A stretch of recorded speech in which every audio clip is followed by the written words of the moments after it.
Hello viewers, నేను Shailaja. Welcome to మీ Shailaja vlogs.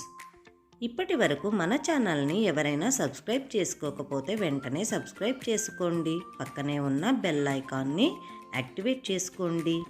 మీకు కనుక ఈ వీడియో నచ్చినట్లయితే లైక్ చేయండి, షేర్ చేయండి. ఈరోజు మన రెసిపీ వచ్చేసి, ఎండలు బాగా వేస్తున్నాయి కదండి. ఎండాకాలంలో సాలిడ్ ఫుడ్ కంటే లిక్విడ్ ఫుడ్కి ఎక్కువ ప్రిఫరెన్స్ ఇస్తాము. అలాంటి లిక్విడ్ ఫుడ్స్లో కూడా హెల్దీ ఫుడ్స్ అయితే ఇంకా బాగుంటుంది కదండి. అలాంటి ఒక రెసిపీ ఈరోజు. మన రెసిపీ రాగి మాల్ట్. మన రెసిపీలో ఐరన్ ఉంటుంది, కాల్షియం ఉంటుంది, ప్రోటీన్ కూడా ఉంటుంది. మన బాడీకి ఏది అయితే అవసరమో అవి అన్నీ ఉంటాయి.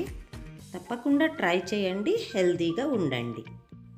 ఈ రెసిపీ కోసము ఒక గిన్నె తీసుకొని దానిలో బెల్లం వేసుకోవాలి. ఒక పర్సన్కి 2 స్పూన్ల చొప్పున కొట్టిన బెల్లాన్ని వేసుకోవాలి. అది మీరు ఎంతమందికి ప్రిపేర్ చేసుకుంటే అన్ని 2 స్పూన్లు వేసుకోండి. నేను ఇక్కడ 3కి ప్రిపేర్ చేస్తున్నాను, అందుకని 6 స్పూన్ల బెల్లం తరుగైతే వేసుకున్నాను. ఈ బెల్లం తరుగులో ఒక్కొక్క పర్సన్కి 1 గ్లాసు చొప్పున నేను 3 గ్లాసులు వాటర్ తీసుకొని 2.5 గ్లాసులు మాత్రమే దీనిలో వేసుకున్నాను. హాఫ్ గ్లాసు పక్కన ఉంచుకున్నాను.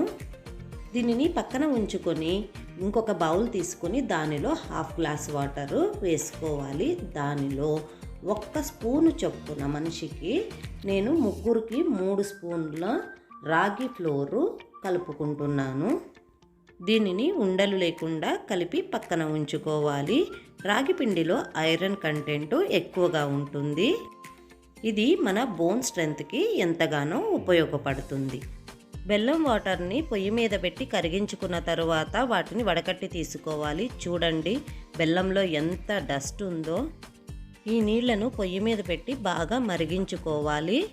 ఇలా మరుగుతున్న నీళ్లలో మనము రాగి పిండి కలిపి పెట్టుకున్న వాటర్ని ఒకసారి కలిపి దీనిలో వేసుకోవాలి. దీనిని మీడియం ఫ్లేమ్లో పెట్టి ఒక పొంగు వచ్చే వరకు ఉడికించుకోవాలి. అలాగే దీనిని అడుగు పట్టకుండా, ఉండలు కట్టకుండా చూసుకోవాలి. చూడండి ఇక్కడ పొంగు వస్తుంది.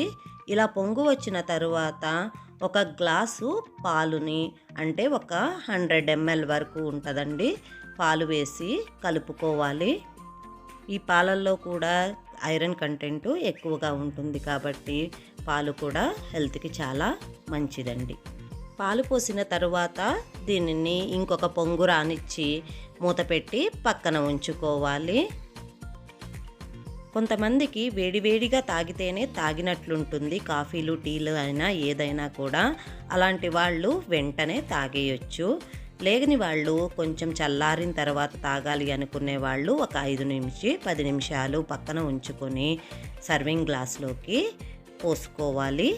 బయట నుంచి వచ్చి ఇంకా చల్లదనం కోరుకునే వాళ్ళ కోసము కొన్ని ఐస్ క్యూబ్స్ వేసుకొని దానిపైన నానబెట్టిన బాదాం పలుకులు వేసుకొని సర్వ్ చేసుకుంటే ఆరోగ్యానికి ఆరోగ్యము, ఆనందానికి ఆనందము. ఈ బాదాం వల్ల బ్రెయిన్ యాక్టివ్గా ఉంటుంది, ప్లస్ ప్రోటీన్కి ప్రోటీను.